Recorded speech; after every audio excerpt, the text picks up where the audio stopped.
Ha, ha, ha. Hello, Zach. I have a task for you. Can you imagine if I just spoke in that voice through the entire podcast? Oh my, Russell. You would get so tired. You would have to be shortening your takes just to try and keep talking. Yeah, that would be rough for you. And the rest of us would have a great time. uh, I have a task for you, Zach, and that is to come up with a list of the most important pop culture vampires that you can. Okay. A Well, Count Rushmore of sorts. So, top 4 vampires that you can think of. They can be from anything. They can be from film. They can be from literature. They can be from television. They can be from other podcasts. Whatever other medium vampires have appeared upon, you can choose. And I want you to come up with 4, and we're going to compare at the end of the episode and see how they compare and contrast. Sound good? sounds great, Russell. I look forward to this very much. For the record, Zach, this is the first time he's hearing about this. He didn't have any chance to prepare, so I've totally thrown this upon you at the beginning. But you're a highly capable and intelligent guy. I feel like this is something that you could easily achieve. And if you want to just pick 4 characters from the book that we read this week, that's probably fine too. Although I might have some issues with that. But getting to it, why are we talking about vampires? Well, first of all, hello everybody. Welcome to Source Material, a podcast about adaptation. My name is Russell Lobsher. And I'm Zach K. And today we'll be looking at Twilight, written by Stephanie Meyer and adapted by Catherine Hardwicke. Zach, Twilight, tell me about your background with the novel and or movie. Well, Twilight was kind of a cultural sensation, wasn't it? When it was first coming out, we were in early high school, and it was just this craze, this fad that was sweeping the nation. It was everywhere. You couldn't go anywhere without hearing about hashtag Team Jacob, hashtag Team Edward, which I have now learned did not actually come from the original novel. That's more of a thing about the sequels.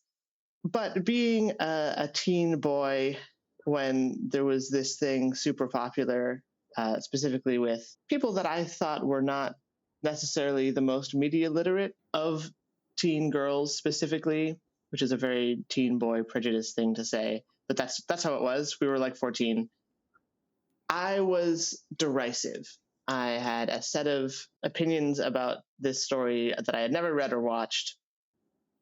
And it was great to sort of revisit those here now as a person of the age 30, so about twice as much as I was when this came out originally.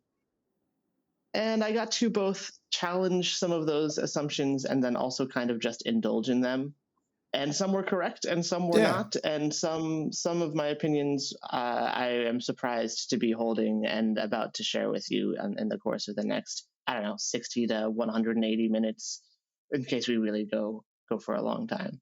Yeah, I mean, I agree. The first time I ever saw Twilight was in 7th grade in Mr. Sharpen's class, and a classmate had a copy of the book, and quite an iconic cover. I'm not necessarily sure what it means with the set of hands holding an apple, but we will get to it. Raising your pen as if you can tell me exactly what this is right now. Yeah, I actually do have a theory about this, and I don't know if this is true because I didn't look it up, but I like my theory, which is that it's a reference to original sin. Ooh, okay. I dig it. We're going to be talking about sins and religions quite extensively because it definitely informs this text, and specifically, it makes sense given the author's background and belief systems, I would argue. Twilight, Zach, did vampires peak within the Twilight saga, do you think? Yes. Or did we have... Yes? Tell me why. We've had Anne Rice, Bram Stoker. Just this year, we had 3 big budget, maybe a bit of an exaggeration there. We had 3 wide release films about vampires. Do you know about any of them? I do not, Russell. I'm sorry, I don't. That maybe is an argument for why they did not peak in 2023. But I'm going to tell you, vampires still hot, okay? First of all, we got The Lost Voyage of the Demeter. Not a well-reviewed film. Basically, boat transporting cargo. One of the pieces of cargo is Dracula. Things go bad. Next movie, Renfield, starring Nicolas Cage and Nicholas Hoult. Two Nicholases in one movie. How did they do it? It's about Dracula's servant named Renfield, and just goes to show that there is still class struggle within Dracula's castle. And finally, the one that I think is the most interesting, quite frankly, is a movie called El Conde by Pablo Larraín. And it's about the Chilean dictator Augusto Pinochet. And he's still alive. He's 250 years old or something like that. And I guess he feels maybe remorseful for being bad. I haven't watched it, but I am eager to. And it's on Netflix. So maybe we can, I don't know, watch that. I do feel at this exact moment in my life being a little bit vampired out, but maybe when I feel a little bit more interested in vampires, I'll get back to it. Why do you think vampires have had such cultural staying power? Because even they've had rises and falls, but why are people, us humans, so interested in vampires?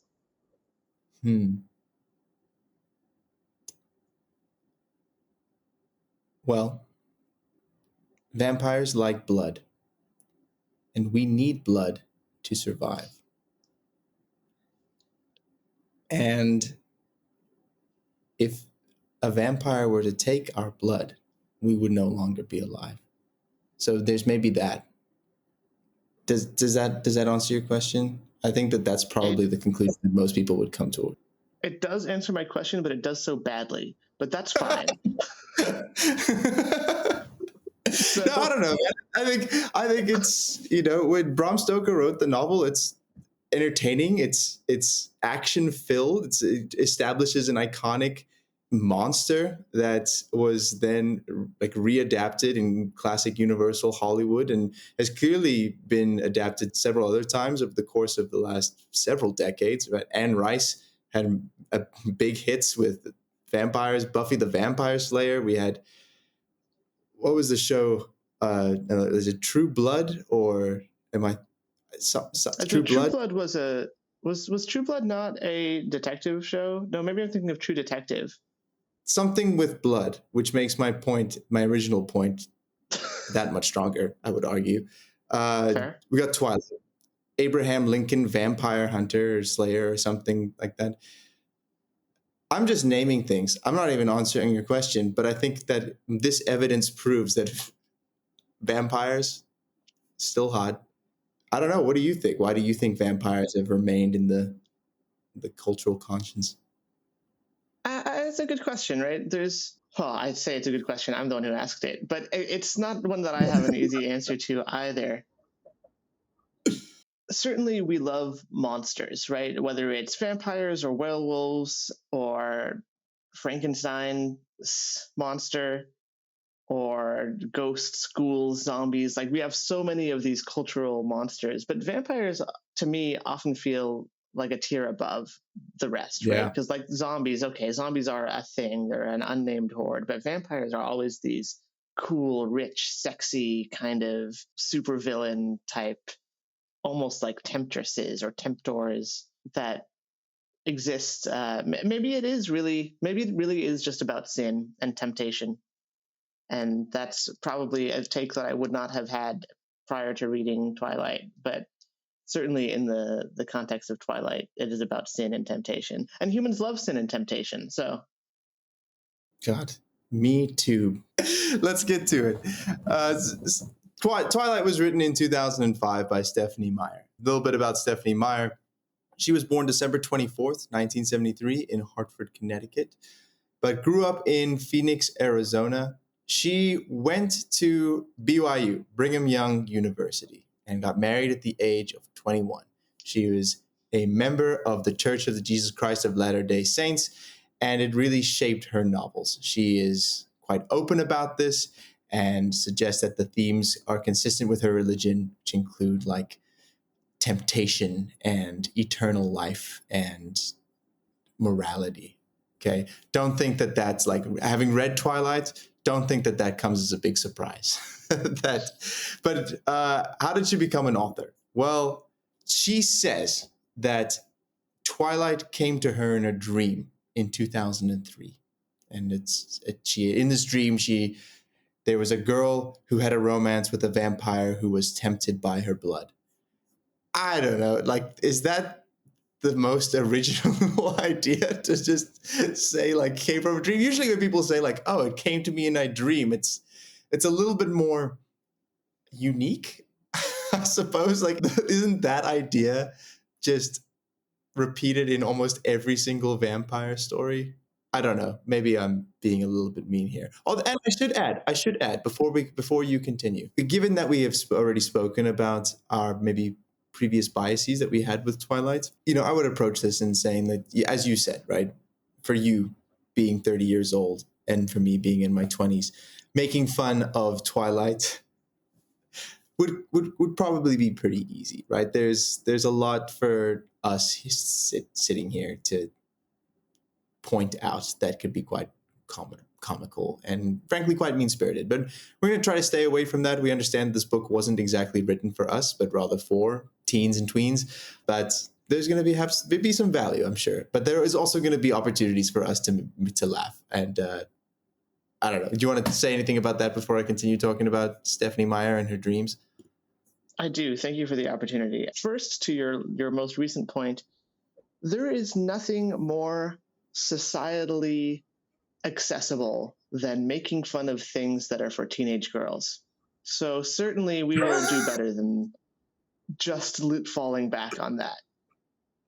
That said, you know what other famous piece of art is famously reported to have come to the artist in a dream? Paul McCartney's Yesterday. And that is possibly the most iconic song of all time. So maybe there's an issue of comparison here. Back to you, Russell. Thank you, Zach. Getting back to Twilight. Okay, so Stephenie Meyer says, got this idea for a novel, 2003. And she decides to join the American Night Writers Association, the ANWA, for aspiring Latter-day Saints female writers. Okay, quite a group with a subset, but she does it. Zach, how long do you think it took her to finish this novel? This novel, which in my edition, I think is 440 pages. I don't know, a couple weeks probably. Okay, 3 months. So Meyer finishes Twilight in 3 months. She struggles to, like, she gives it to her sister. Her sister's like, this is amazing.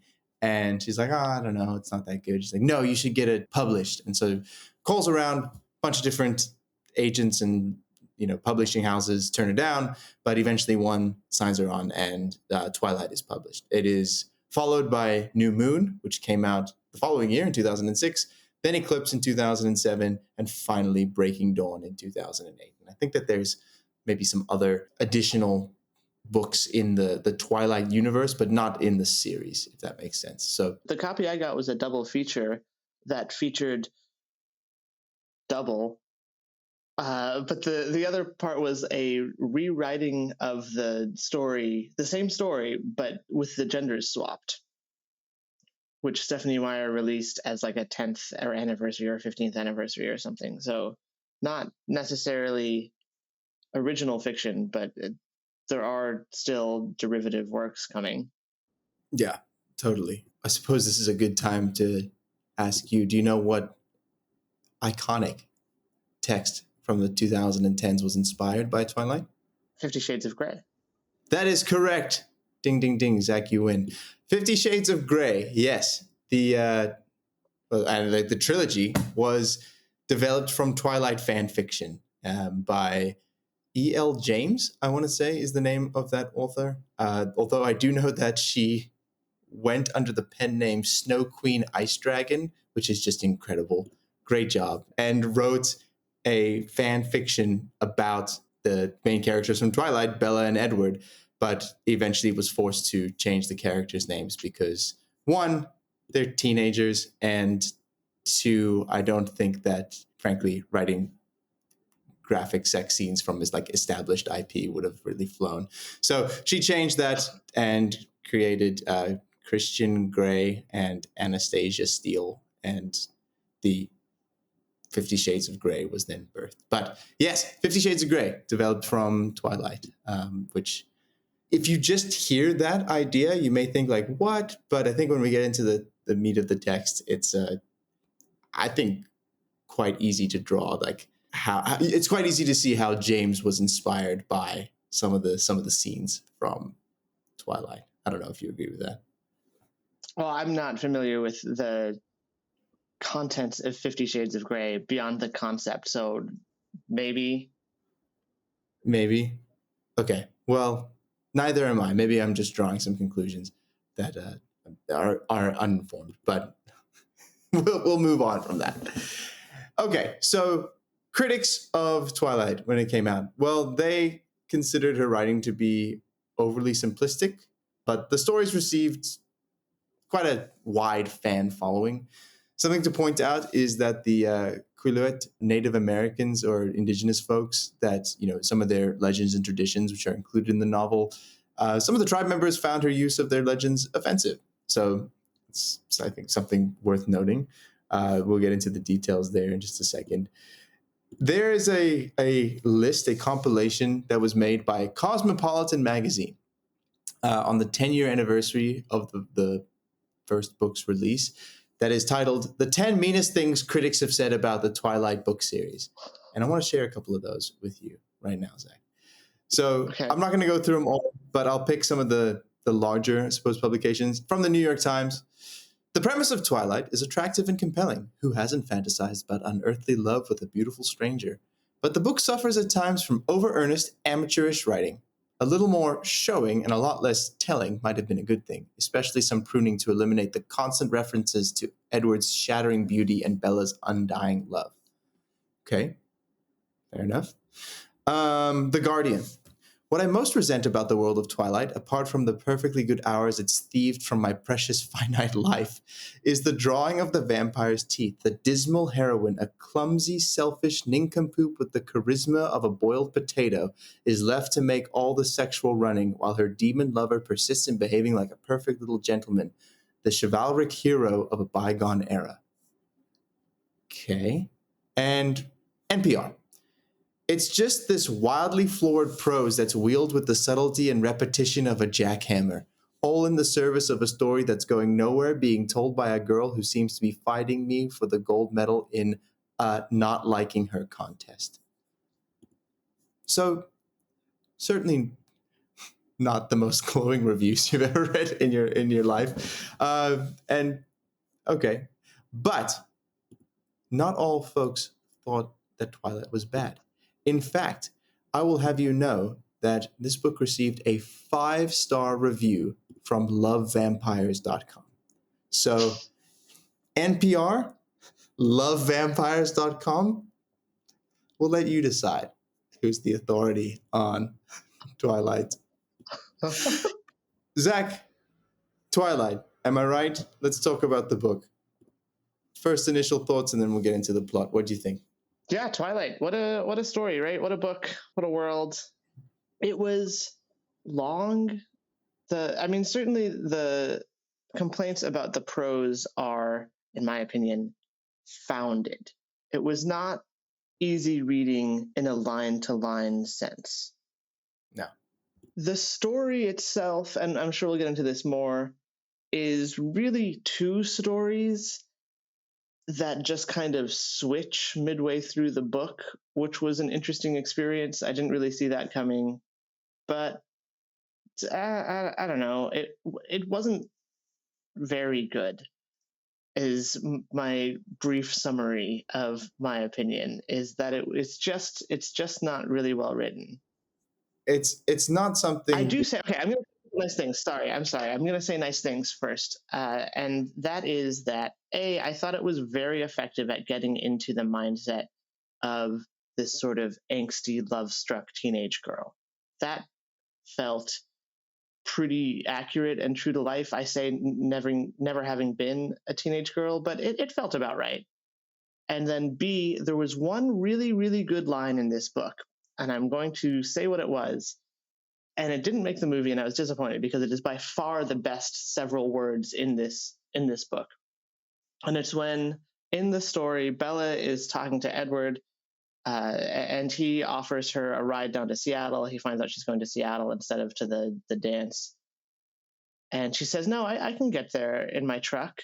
It'll make it." And he's like, "Are you sure?" And she's like, "Yeah, it'll be fine." And Edward says, "But on how much gas? Like 3 tanks of gas?" And she says, "I don't think that's any of your business." And he says, "The reckless consumption of limited resources is everybody's business." Yeah, that was very. that was I remember. It was so clever. It was by far the most clever thing in the entire book. It was a great line, just really excellent, and one that I would even say I would reference that.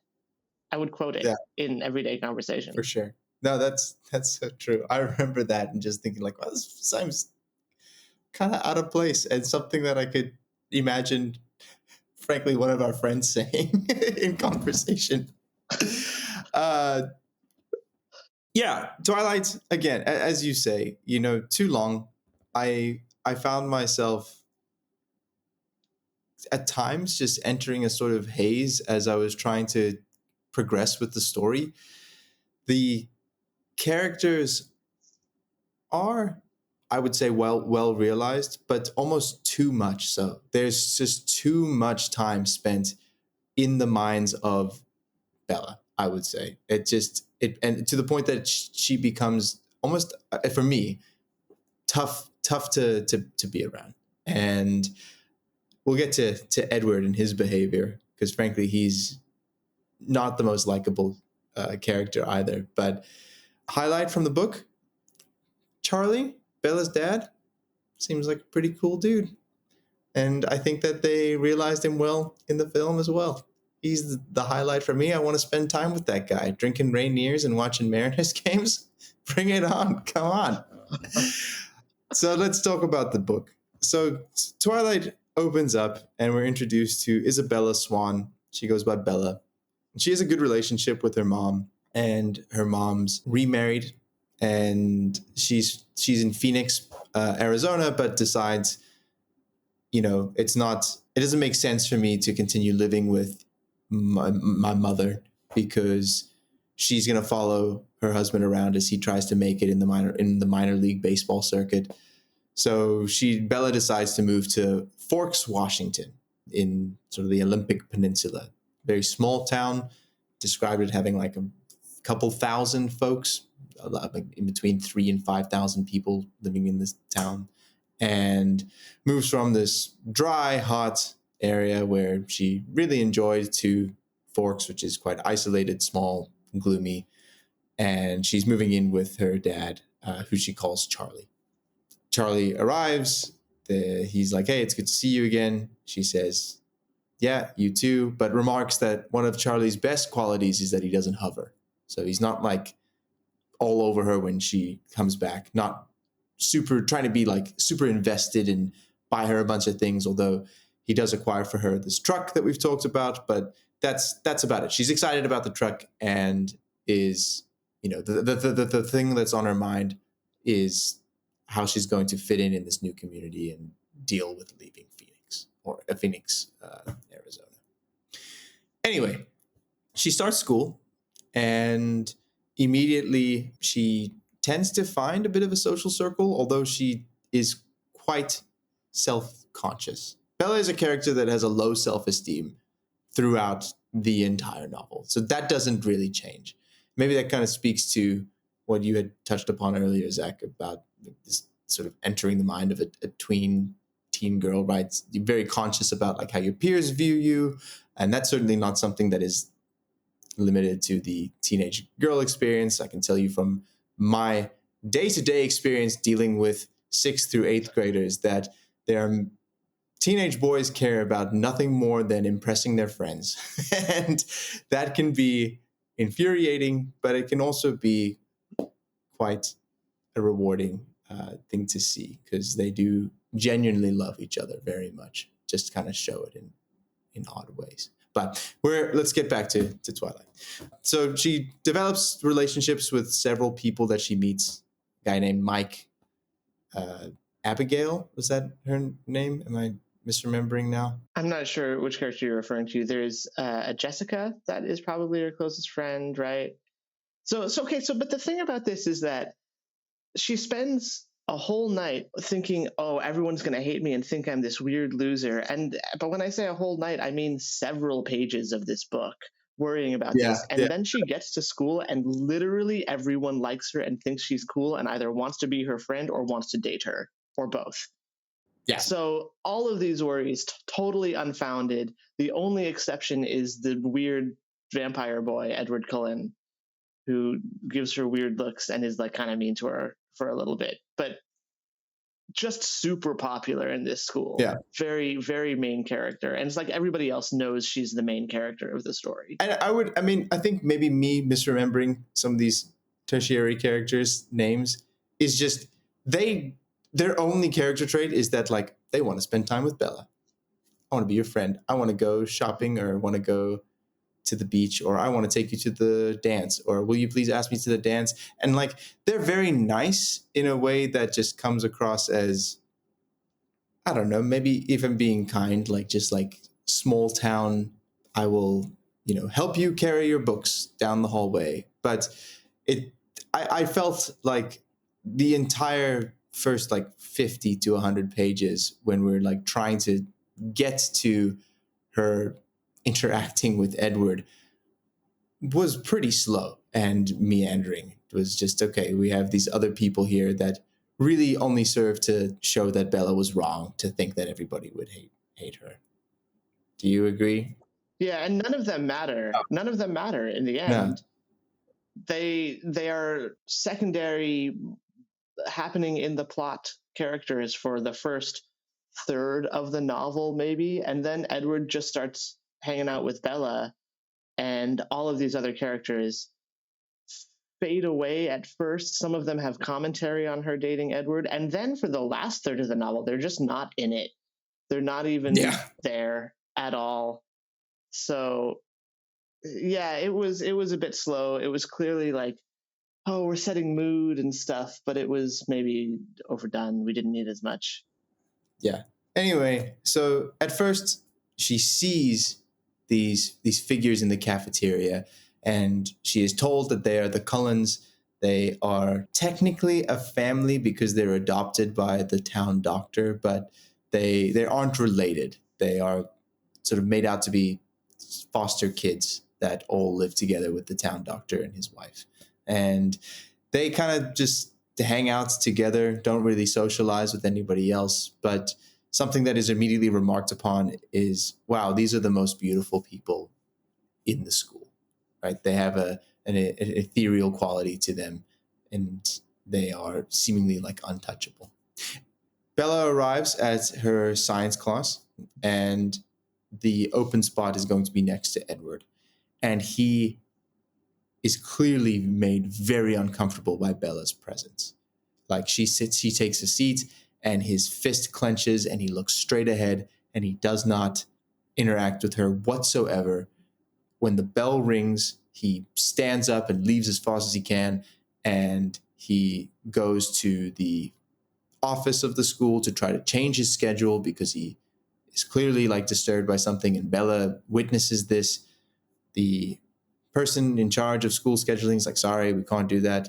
And he's upset by this and storms out. And this just sets off Bella's self-consciousness. And it's like, oh no, he hates me. I did something and I don't know what it is. And then she proceeds to feel bad about that for a significant period of time. Yeah, because he takes off. He leaves town, right? And we don't know that specifically as we're reading it, but he's just gone. And Bella's like, oh no, why did he leave? Because of me. Because obviously all behavior in strangers is influenced by you after one brief meeting. Major life choices just Please continue. Okay, so some time passes, and Bella goes back to her science class, and Edward's sitting there, and she sits down. She's expecting him to behave kind of weird again, and he turns to her and he says, "Hey, I'm Edward Cullen. It's nice to meet you. I didn't get to introduce myself last time." And he's totally chill. He's not like he doesn't behave like he did at all, and this kind of throws Bella off because he was clearly so disturbed by something last time that why would he change so significantly? They start talking and have a conversation. It's a lot of back and forth about just sort of general, like, why did you decide to move? And how's your relationship with your mom? He's asking a lot of details about her life specifically, right? Yeah. And they don't really talk about him, but he's just being very interested. And Bella is at first flattered and then also like super suspicious, like, why are you asking me all these questions? You're so weird and hot and I don't understand you. Yeah, exactly. You, Zach, again, just jump in if I miss some stuff along the way here, because there is I'm not worried about missing stuff in this. There's a lot of just them talking, and specifically Edward asking Bella questions, and then Bella getting a chance to ask him a little bit of questions. We get to learn a little bit about him, but it's mostly just him asking her pretty invasive questions, and then we cut to her, and she's like, "Wow, this guy is so hot," and is described as like being like a Greek god, and it's just like, oh my goodness, it's so thick. And anyway, Bella's in the parking lot. This guy Tyler comes around the parking lot driving kind of fast. He's clearly gonna hit Bella, and then all of a sudden, bam! Edward jumps in the way and stops the car with his hand, and Bella is she's not injured, right? And she looks up and sees him and thinks, oh my goodness, how did he move so fast? How did he get here and save me? And when she accosts him about this and sort of asks him, like, how did you do that? You weren't anywhere near me. He's like, no, I was there. I was right there, and I pushed you out the way. She's like, you didn't push me out the way. You stopped the car with your hand. So we as the reader are like, oh, okay, this guy's got something unique about him, right? And yeah, go ahead. So this is what I would describe as, to use a pop film critique term, the inciting incident of the story, right? It's like, okay, we've spent however many pages. I read this as an ebook, so my page counts are going to be different than yours, of the novel, just kind of chilling, vibing in Forks. It's not a good vibe, but it is vibing. And there's all this, what's going on with Edward? And then, yeah, bam, almost hit by a car. He rushes over, immediately superpowers. He denies it. He really just kind of gaslights Bella about it. And then they go to the hospital and he refuses to talk to her about it. He's like, no, I can't tell you anything. This is too much. You have to go away from me. You can't be a part of this. She's like, I won't tell anyone. I swear. I promise. I'll be good. Just explain it to me. But that's important because we also are introduced then to Carlisle Cullen, who's the doctor who is the foster father of Edward and various foster siblings. Something happens and Bella agrees to go to the beach with some of these friends that she's made. Jessica. Eric, yep. Good. Audrey, maybe? Is there an Audrey? That's who I was thinking of when I said something else. Angela. Abigail. You said Abigail. Yeah. I don't know, whatever. Anyway. Oh, wait, isn't it Angela, though? Anyway, it doesn't matter. It doesn't matter. Please go on. Anyway, so she goes to the beach, and it's there that she sees Jacob Black, who is the son of Billy Black, who is a friend of her dad, Charlie, and he lives on the local indigenous reservation.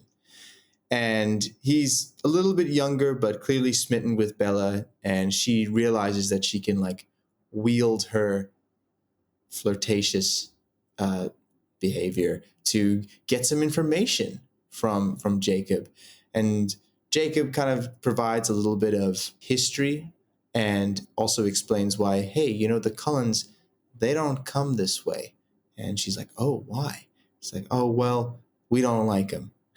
and she goes like, "Oh, why is that?" And he's like, "Well, there's this legend in our tribe that there's this group of people. They're the blood drinkers, and it's really silly. Like, it's just a legend. But your people call them vampires, and our tribe, I don't know. It doesn't even matter. They're clearly werewolves, And you can read like their whole like tribal lore is sort of infused with like wolves and like wolf.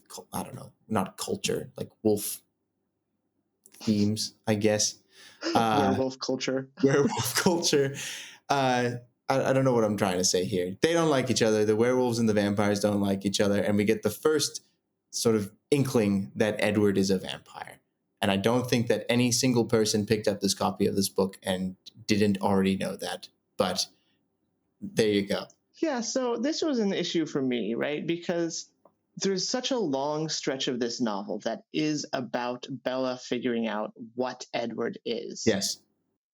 And this conversation with Jacob on the beach is really like, I think he refers to them as the cold ones, actually, but instead of the blood drinkers, which is a little bit less obvious, but it is so. He does say blood drinkers later on. Okay. You're right. It's the cold ones, which is so cool. That's the best name. Yeah. Anyway, the point is that it is so strikingly obvious that he is describing himself and his people as either werewolves or descended from werewolves, and the Cullens as vampires, that it is shocking that any character in any work ever doesn't just immediately be like, oh, so you're saying that your wolves and the Cullens are vampires? Like, she has to go home and Google this. And she looks up various legends from peoples around the world and all these cultures. And it's like, wait a second, vampires? But even before this story, we knew what vampires were. Surely Bella has heard of vampires and understands kind of the basic premise of how vampires work.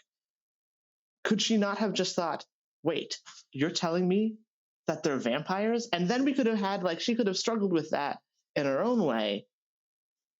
But having to do research and really consider it that way, that was a bit much for me. Yeah.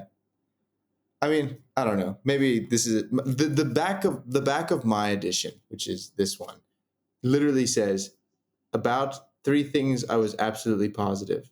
First, Edward was a vampire. And so if you're picking this copy up at the bookstore and that mystery, like, what is the point of the first 110 pages? You could have just been like, hi, my name is Bella. I just moved to Forks, and there's this guy in my class. He's a vampire. Now I'm going to tell you the rest of the story. Oh, God. Okay. Anyway, while she says that Charlie, her dad, doesn't like to hover, he clearly like does have Bella's best interests in mind. And so he's like, hey, how are you adjusting? And she's like, oh, I'm fine. I made some friends. School's going okay. He's like, hey, I hear that there's this school dance coming up. You want to go to that? And she's like, nah, dancing's not really my thing. But it's also told, like, Bella's language is just overly like ironic and just, I don't know, maybe that's like supposed to, it's intentional because it's supposed to be, fitting with this sort of teenage girl type of speech. But when she's talking about the dance and she's like, oh, me and dancing? Yeah, right. Like, I trip over my feet. He's just like, oh God, just shut up. I found myself getting a little bit irritated by that constant like sense of like sarcasm and irony throughout Bella's thoughts and speech. Yeah, and there are a few points, and you kind of touched on this earlier, that are just repeated constantly throughout this book, right? And one of those is Bella is clumsy. Yeah. And this does become kind of a plot point, but it's really beaten over our heads that Bella is clumsy. The other is that Edward is just so beautiful. And there are pages of it. you could probably tally up all of the descriptions of how gorgeous Edward is, and it would be a significant section of pages just by itself. All the times that Bella talks about specifically his voice a lot. Voices are a big thing in this book. She compares him to Adonis, as you said, many, many times. And I don't know, maybe we just didn't need it that much. Maybe like we could have gotten that description a few times. But at the same time, in the defense of the novel, this is how a brain works. Certainly like a developing teen brain works when it's obsessed and hyperfixated with something, right? It is constantly having those thoughts. So accurate perhaps in its portrayal, but kind of excruciating to read over and over again. Yeah, we'll get to these descriptions of Edward in just a second. But Charlie's like, hey, you want to go to this dance? And she's like, no, I don't want to go to this dance. But all of her friends want to go to the dance. The couple of dudes in the friend group, like Eric and Mike, want her to ask him because this is in the book, it's described as a dance in which the girls are supposed to ask the boys to go, and Bella's not interested. And then it's made pretty clear that if she were to go, she would really want to go with Edward. And she manages to deflect both Mike and Eric, and she is not going to go to the dance, and that's fine. But she decides to go with her friend Jessica to go and buy a dress in Port Angeles. And this is maybe one of my favorite lines from the book. So Jess drove faster than the chief, so we made it to Port Angeles by 4. It had been a while since I'd had a girls' night out, and the estrogen rush was invigorating. I remember that one too. Can you just did in the gender swapped version of this story, did she write, it's been a while since I had a boys' night and the testosterone rush was invigorating? Oh my God. They're just doing curls in the back of the truck. Just yeah. Yeah. Okay. So they're in Port Angeles. She's with the friends. They're getting a dress. She goes off by herself at some stage to go to a bookstore, and she is surrounded by a group of creepy guys, right? And they clearly mean her harm, and she is, trying to escape, and they just won't leave her alone. And then all of a sudden, Edward just arrives, screams at her to get into the car. She does, and they speed off. And he is infuriated. And he says, you need to talk to me right now so that I can get distracted and I don't turn around and go and kill those guys, essentially. And they start talking and have unremarkable conversation. But it's like in this section of the book that's very, very slowly, Edward starts to reveal that he is a vampire. And it's not a great payoff, but it's nice to have that, I guess, finally established. It's not just that he's a vampire too, but we learn through this sequence that he can read minds. But he cannot read Bella's mind. He can read everybody else's mind except for Bella. And I don't know why they don't actually explain that, because it's everybody in the world except for Bella. Even other vampires. He can read other vampires' minds. As long as he's within a close enough radius, which I think he describes to be 3 miles, which is kind of insane. Yeah. But as long as he's within 3 miles of someone, he can read their mind, but not Bella. You clearly have something you want to say about this topic. She's just not like the other girls, Zach. Damn. Yeah, that explains it. Yeah. There's the math right there. Yeah, there you go. Okay, so yes, can't read Bella's minds. Some vampires have other abilities. It's revealed that Edward's family that he lives with are also vampires. A shock that just to no one. A shock to no one. And some of his... It was a shock to me, actually. I didn't know that there were other vampires in this book. So, I mean, I guess we figured it out by then, right? Once there was a family, but I didn't know that coming in. Oh, okay. A shock to Zach and no one else.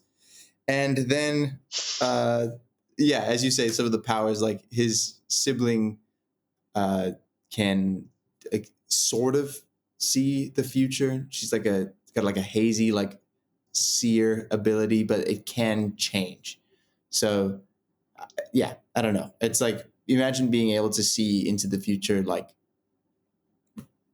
a several like I don't know, probably like a half an hour, but that can also change based off like circumstances. So I guess semi convenient, but whatever. Yeah, different powers.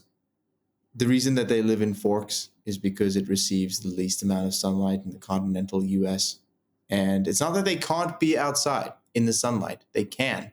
It's just that if they are in the sunlight, they light up like a disco ball and they sort of sparkle and glitter. And that would be ridiculous. And so that's why they enjoy being in the clouds. And whenever it's a nice day, they are taken out of school and go. The excuse is that they go camping. Like they're just a family that loves to go camping. When in reality, they just don't want to be in the sun and give away the fact that they are in fact vampires. Some lines about Edward. But outside the door to our Spanish class, leaning against the wall, looking more like a Greek god than anyone had a right to, Edward was waiting for me. Jessica took one look, rolled her eyes, and departed. See you later, Bella. I didn't hesitate this time, climbing in the passenger side quickly the sooner to see his face. He grinned his crooked smile at me, stopping my breath and my heart. I couldn't imagine how an angel could be any more glorious. There was nothing about him that could be improved upon. His white shirt was sleeveless, and he wore it unbuttoned, so that the smooth white skin of his throat flowed uninterrupted over the marble contours of his chest. His perfect musculature no longer merely hinted at behind concealing clothes. He was too perfect. I realized with a piercing stab of despair there was no way this godlike creature could be meant for me. And it's just on and on and on like that. And so I would say, like, just like thinking back to what we talked about at the beginning, Stephanie Meyer's upbringing in the Church of the Latter-day Saints. This is, as you said, Zach, about like temptation. And the whole book is just about horny teenagers, but you're not going to do anything about it, right? Like, and that is, I suppose, the moral way to sort of go about one's life according to Meyer. It's just, I don't know. Do you have any thoughts about this before we kind of speed up? I think we should kind of get towards the end here so we can start talking about the film.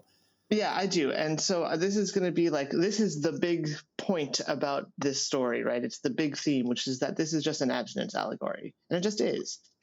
Yeah. Edward's whole thing, which we haven't quite discussed, but I'm maybe going to get a little ahead of ourselves, is that Bella, specifically Bella's blood, is the most appealing to him. Anyone's blood has ever been, ever, but he and Dr. Carlisle's family all are quote unquote vegetarians in that they don't drink humans, they kill animals instead. And this is like a radical thing in the vampire community. So Bella to him is the ultimate temptation to give up on his lifestyle of being a vampire that doesn't kill humans. And this is just the most thinly veiled thing I've ever seen for that. Like, okay, men are horny, but if they do anything, it ruins the girl. And that's it.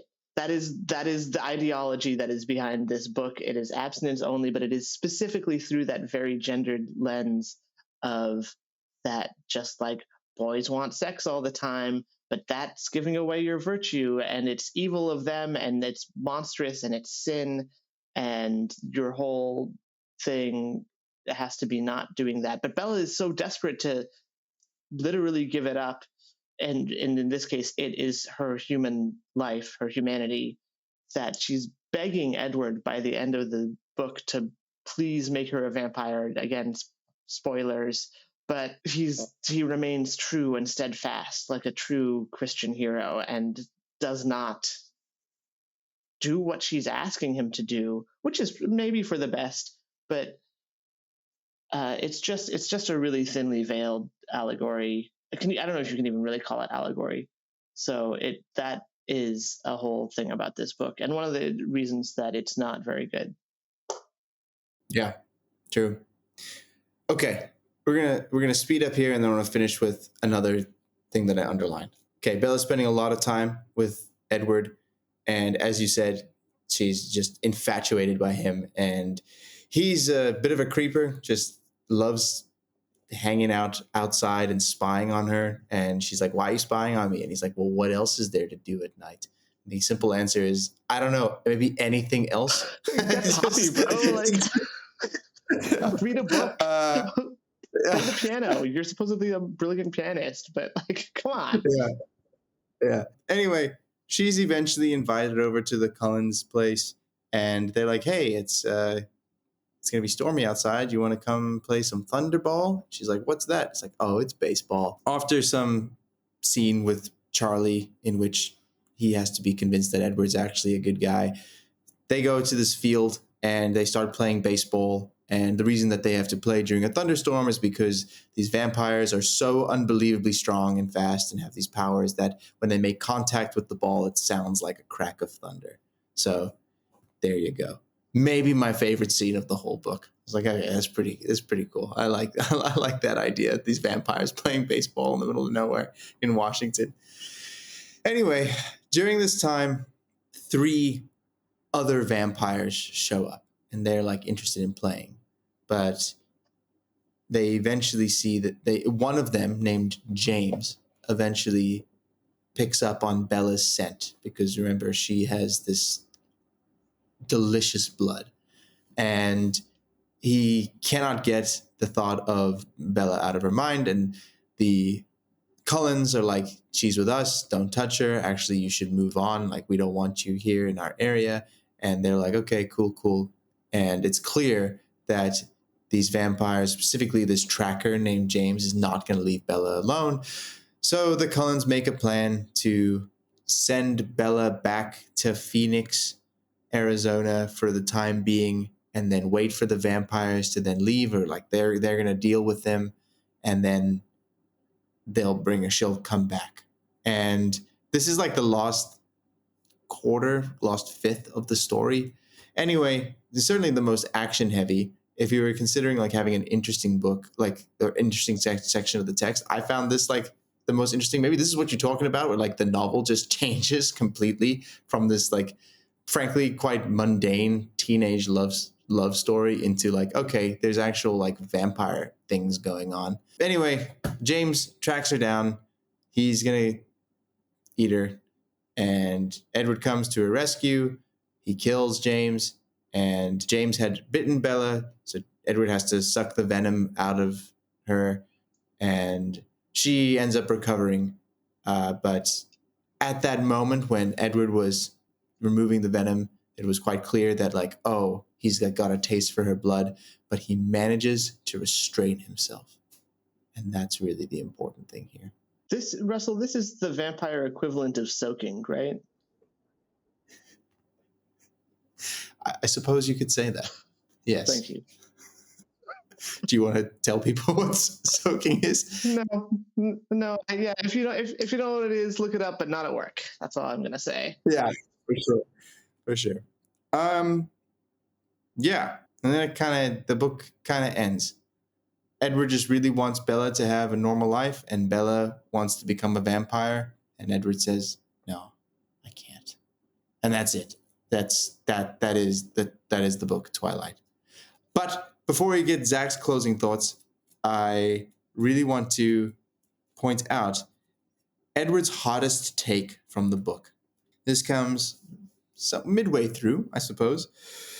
They were driving, which, by the way, another character trait of Edward is that he's a very dangerous driver, but like in a sexy way, you know.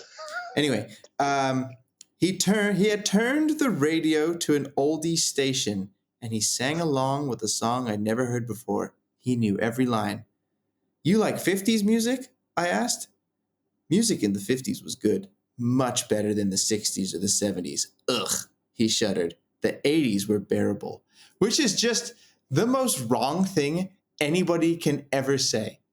Like, to say that the music in the 60s and 70s was worse, but like to drop in that worse than the 50s and the 80s, that is a hot take, my friend.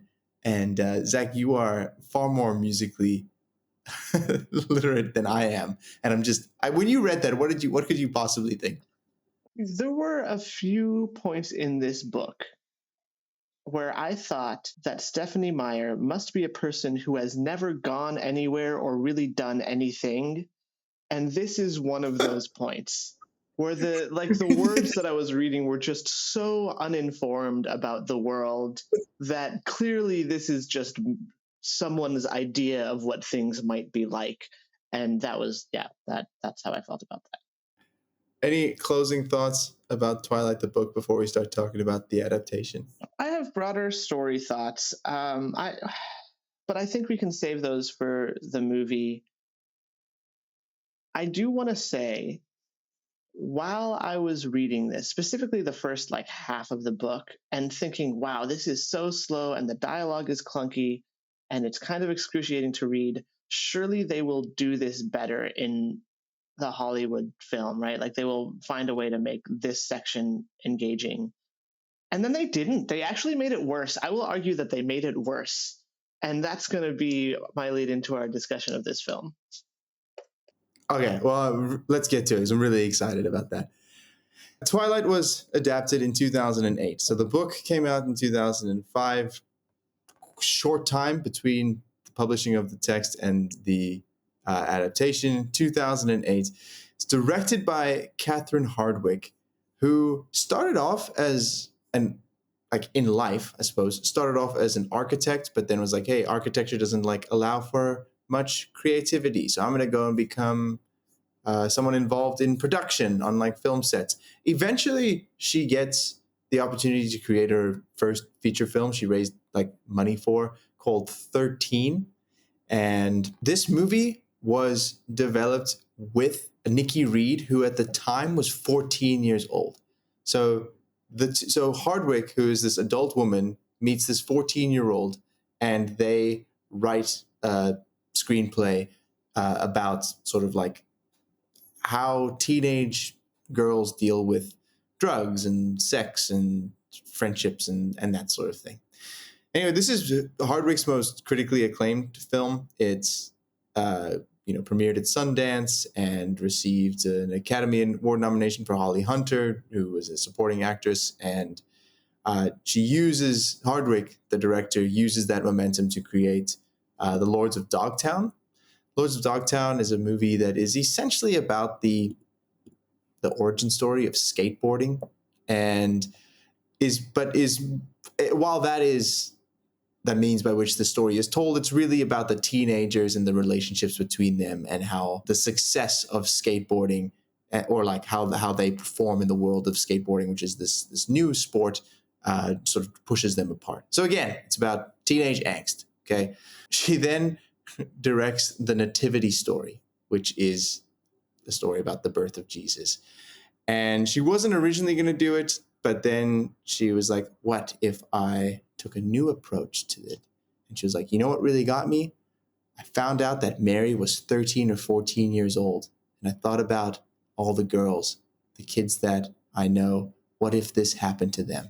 So this is clearly somebody who is very, very focused on telling teenage stories and going through the experience of teenagers. It doesn't matter if it's Jesus' mother. She'll tell that teenage story because she finds it captivating. Okay. Then she gets the chance to create Twilight, 2008. Certainly the biggest film in her filmography. In 2011, she does a Red Riding Hood adaptation, and then there's just a bunch of things that I've never heard of. So the span from 2003 to 2011, with Twilight falling somewhere in the middle there in 2008, was Catherine Hardwicke's the peak, I would say, to use a phrase that we've already talked about. She was born October 21st, in 1955 in Harlingen, Texas.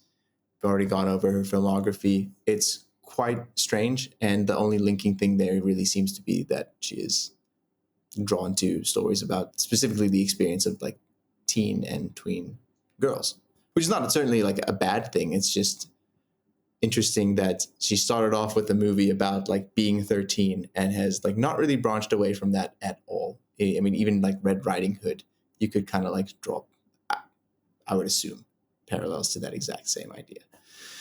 Okay, let's talk a little bit about some of the other people that are involved in Twilight. Zach, you mentioned last time when we did this in the last episode that you're more drawn to the screenplay rather than the cinematographer. And I want to talk about the writer for this film. Her name is Melissa Rosenberg. She is way more interesting, I would say, and way more accomplished than Catherine Hardwicke. Shade No disrespect. thrown. She was a strike captain during the 2007-2008 Writers Guild of America strike, and she co-founded the League of Hollywood Women Writers. She's definitely done mostly television in her life. Some things that you may have heard of, like Ally McBeal, The OC, Dexter, and then most recently Jessica Jones. So involved with the writing, but with regards to film, it's going to be Step Up, a movie about dancing and romance, then Twilight, and then the succeeding Twilight films. So New Moon, Eclipse, Breaking Dawn Part 1, and Breaking Dawn Part 2. So there are 4 books in the written Twilight series. There are 5 films because they broke up the last one into 2. So there you go. The cast, the main members of the cast are Kristen Stewart and Robert Pattinson. And they have actually gone on to have successful careers, and I would make the argument are 2 of the more interesting performers in film, like under the age of 40, that we have. I mean, I think that they can both like hold their own as leading figures in a film. Kristen Stewart recently portrayed Princess Diana in a movie by Pablo Larraín, the guy who did El Conde, the movie about Augusto Pinochet as a vampire. I think that was his lost film. She was excellent in that. She's appeared as the female lead in Cafe Society, which is a film by Woody Allen that came out in the early 2010s, which we don't really want to talk about Woody Allen films, so we won't. But she's a good actor. I would make the argument, and I think that having her be a part of this franchise certainly like elevated her status in Hollywood. It's just nice to see that she's been drawn to good films since then. Robert Pattinson is probably aside from certain other leading male figures in Hollywood now, like maybe Timothy Chalamet, John David Washington, Michael B. Jordan, some of these other guys who can really like appear on the poster as just them, one of the more famous actors that we have, and also one of the better actors, I would say. Since being in Twilight, he has appeared in films like Good Times, which is excellent, The Lighthouse, which is bizarre and weird and very good. And he is the most recent Batman. And so not only has he appeared in sort of indie films that he's certainly drawn to, but he's also being cast in these big budget IP driven films. And it really opened up the opportunity for people to make the joke, Edward Cullen is not a good vampire because it took him 15 years to finally turn into a bat. You get it.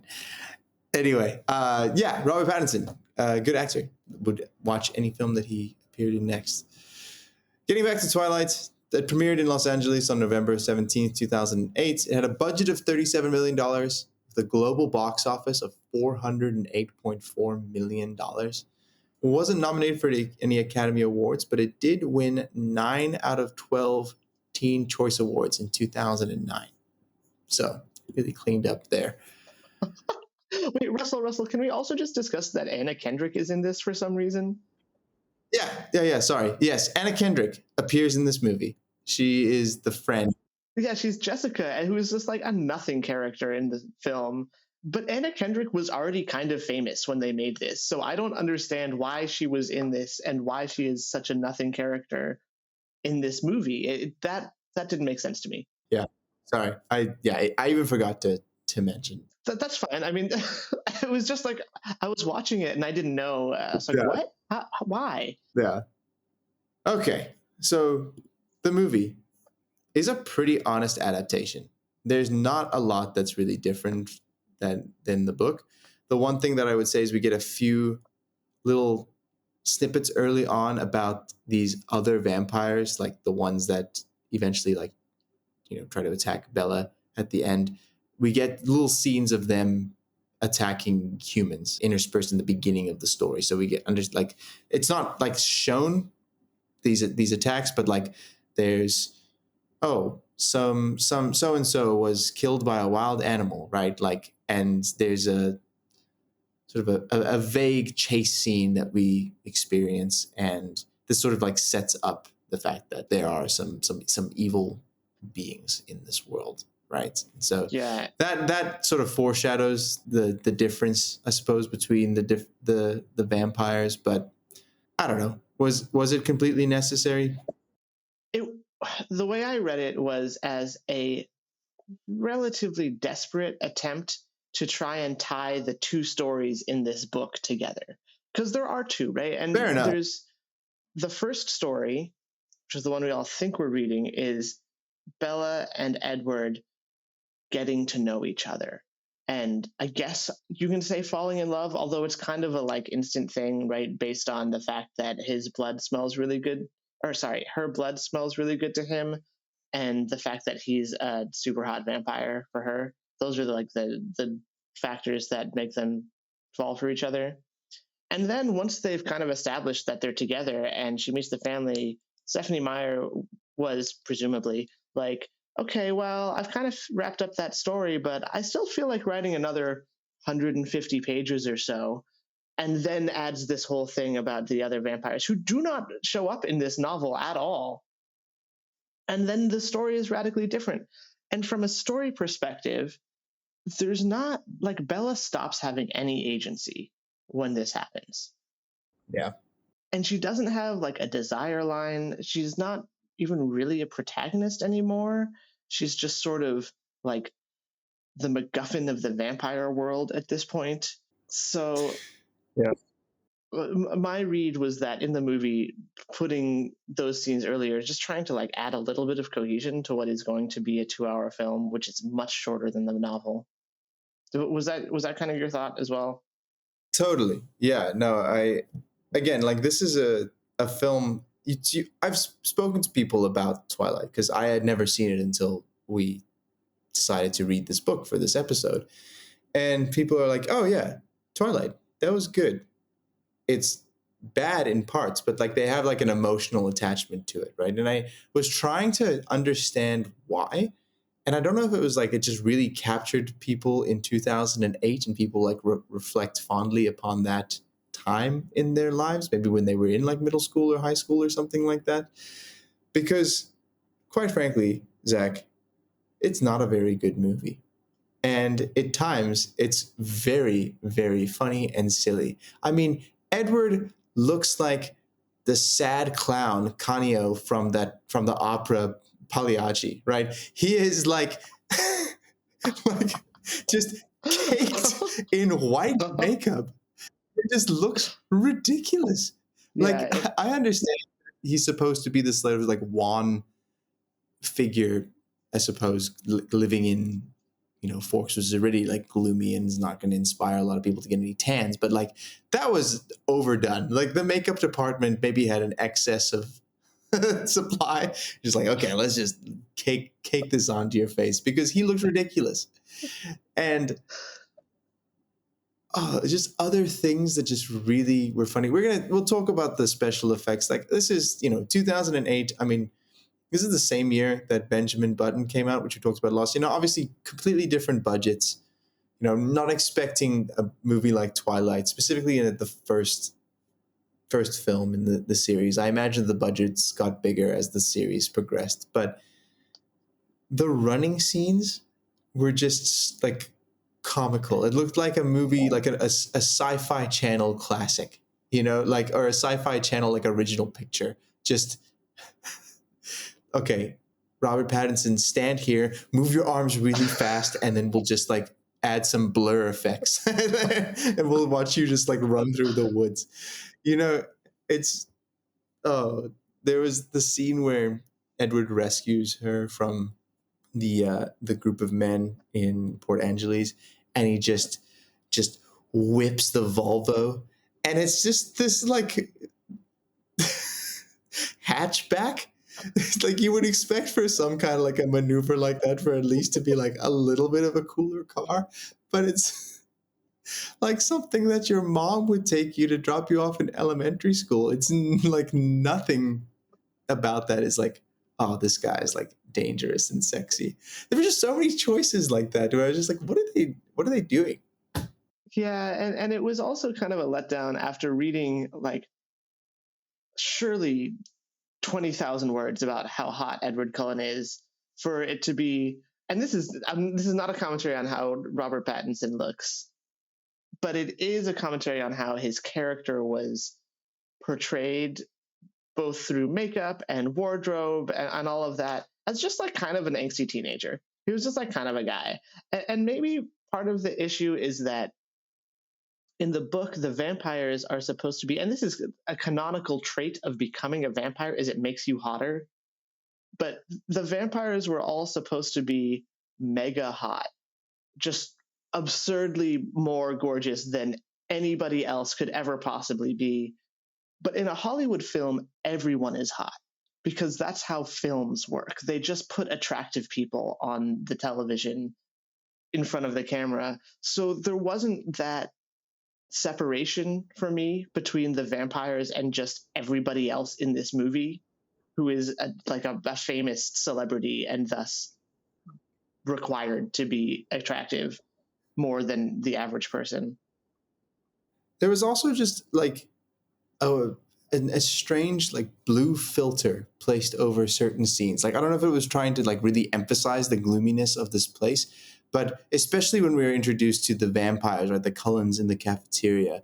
I mean, some of them looked like they were straight out of an Evanescence music video. It was like it just had that sort of feel to me. I don't know that I've ever seen an Evanescence music video, and I like that band. I think that is a good band, and I will defend that take to any of you who come at me in the comments or elsewhere. Quite frankly, I will still defend that take. But yeah, it looked kind of weird at times. Mm-hmm. I also want to talk about how they treated the secondary like high school characters, who, as you mentioned in the book, were not important. But they were characters. I kind of understood them. I liked most of them. They were likable people. Certainly, Eric, who in the film is the worst example of this, was fine in the book. And then in the movie, all of Bella's friends are obnoxious and their characters just don't exist. Like Eric becomes this super, super annoying kid who's always kind of like talking cool and talking about the big paper story, and he's DJing the dance, and he just sucks. He really is not like, he sucks in the movie, and I felt bad for that character. Yeah. I don't know why they totally trash most of those characters' parts, and I get it. We're cutting time. It's a very long novel. We only want to make a 2-hour movie because, according to some people, that's how long movies should be. But they didn't need to do them dirty like that. Yeah, I mean, other minor differences between the film and the book is that the dance is prom, right? So that's a very small change. I don't know, nothing really else, right? They still meet the other vampires. They still make this plan to try to get Bella out. I guess we should talk a little bit about Jacob. He's played by Taylor Lautner and does have a moment with Bella where he talks about the tribe and the history and why the Cullens don't come to that area. She does then go, and actually the impetus for her wanting to go to the bookstore, which was this was maybe one of my like fun things, is that she goes home to like research, as you say, go on Google, and then she's like, I'm gonna buy a book about this. And Bella, she skips right past the Amazon link and goes to this local bookstore link, which I didn't think would be possible, but who knows, maybe it was in 2008. And then she goes to this bookstore. But like, good on you, Bella, supporting the local bookstores in the area. Well done. It's also kind of funny, the idea that a local bookstore like that would have an accurate inventory online, because in my experience, you walk into a local semi-used bookstore like that, they don't even know what they got. Like, you just got to dig and hope. Yeah. Do we have anything else to say about the movie? It just wasn't, it was clunky. I don't know how they made two actors who you tell me are very good. I don't know. I haven't really seen any of their other works, but it felt awkward a lot of the time. I didn't feel like they necessarily had chemistry with each other. A lot of the time, it just felt like Robert Pattinson was kind of doing Anakin from Attack of the Clones, the like tortured Good. hero. Right? Did you pick up on that as well? Yeah. Oh, 100%.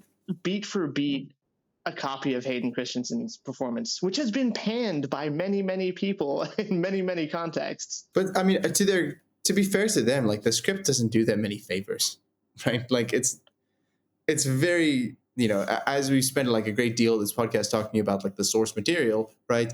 There's not a lot for Kristen Stewart to really do besides feel self-conscious, have a low self-esteem, walk around with her arms crossed over, like wondering why this guy doesn't like her, and then asking like banal questions about his background. Like I just It's true. It's true. And it's the same for Hayden Christensen in Attack of the Clones. The script does not help him out. And the direction, also pretty bad. George Lucas was not a good director of actors. And he even knew that, but did it anyway. So that's a whole nother topic. But yeah, it just wasn't, I would describe the movie as joyless. There was no joy yeah, in it, except when they're playing baseball. hell yeah, hell yeah. And Charlie, we love Charlie drinking those tall boy Rainiers. Weren't the only cold ones in the film. Good. I'm struggling to find the line with the heroine. Oh, here it is. Oh, I got it. Wow, clicked right to it. That's amazing. He's describing why he's so attracted to her and like her scent or whatever. And there's the line, he smiled swiftly, seeming to appreciate my effort. Yes, you are exactly my brand of heroine. Which is just so weird. What a weird line to write about somebody. Like, yeah, I am so addicted to you. I am like, it's like injecting heroin into my veins. I don't know. There's just like, as we've talked about, there's some goofy lines in the text, but Yeah, I also want to mention, and this is maybe incorrect because I guess I don't know that much about heroin, but I'm fairly certain it doesn't come in brands. yeah. So anyway, Russell, let's wrap this up. Are we going to do Count Rushmore, or are we going to do film versus book first? Let's do film versus book first, and we'll end with Count Rushmore. Well, you go first then, because I always go first for this. Okay. I would rather watch the movie again. I think that it all things considered, it would be a shorter amount of time. There would be some moments where I'd be able to at least laugh and be mildly entertained and appreciate Charlie and all he has to offer us. Yeah, I would sooner watch the film than read the book again. And I say that only because the book was too slow for me, and I just felt it was bogged down by overly like repetitive discussion points between our two main characters. And as you say, it's just two different stories that are just enmeshed in this one book. And I don't know. I don't know if the sequels, either in the film series or in the book series, are better or improve upon the foundation. But I can tell you right now that I am unlikely to find out. So there you go.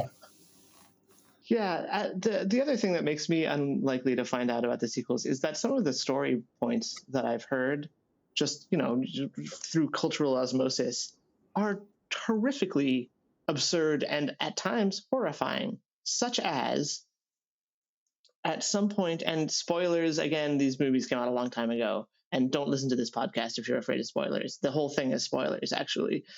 But Edward gets Bella pregnant in the middle of this love triangle, right, with Jacob.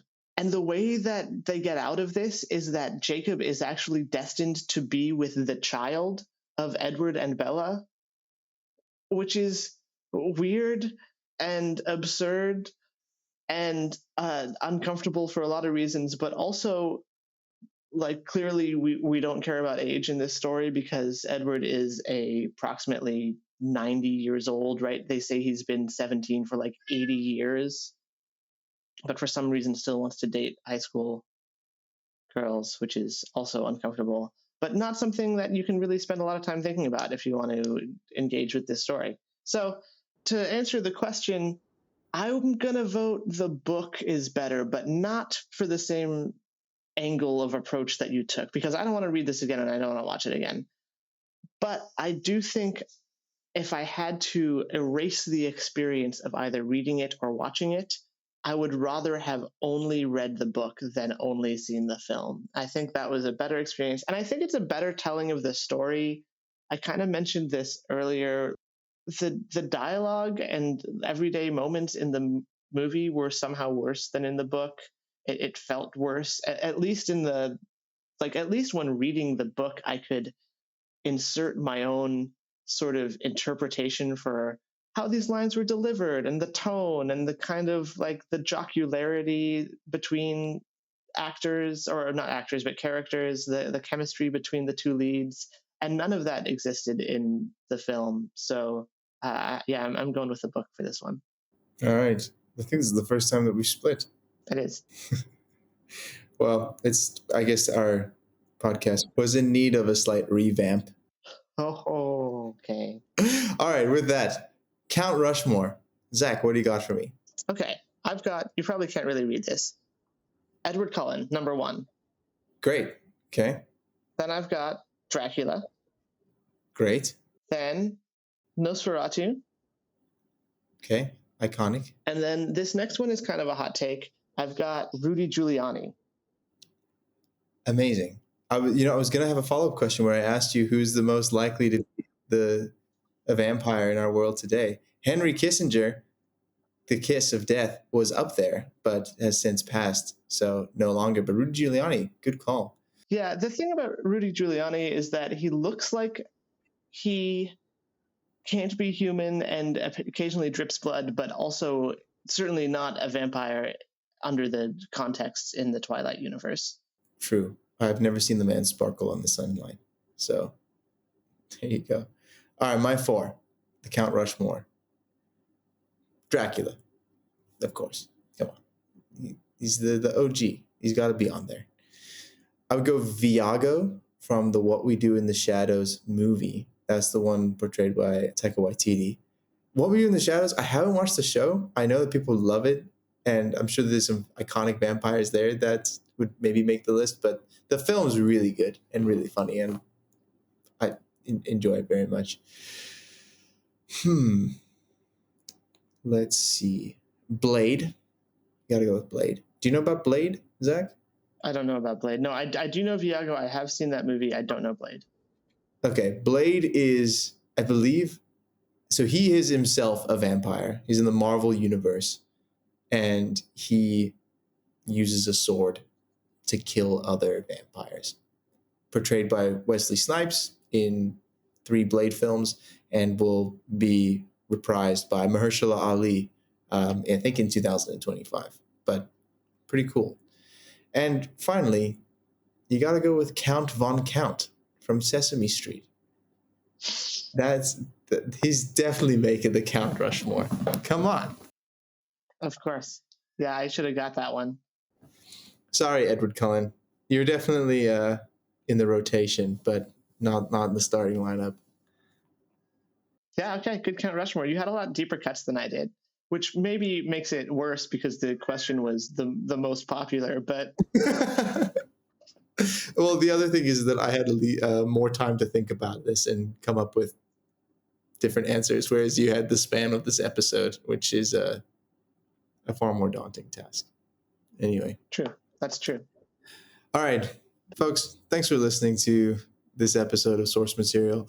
When we return next time, we will be talking about Rashomon, which was written by Ryunosuke Akutagawa and adapted by Akira Kurosawa.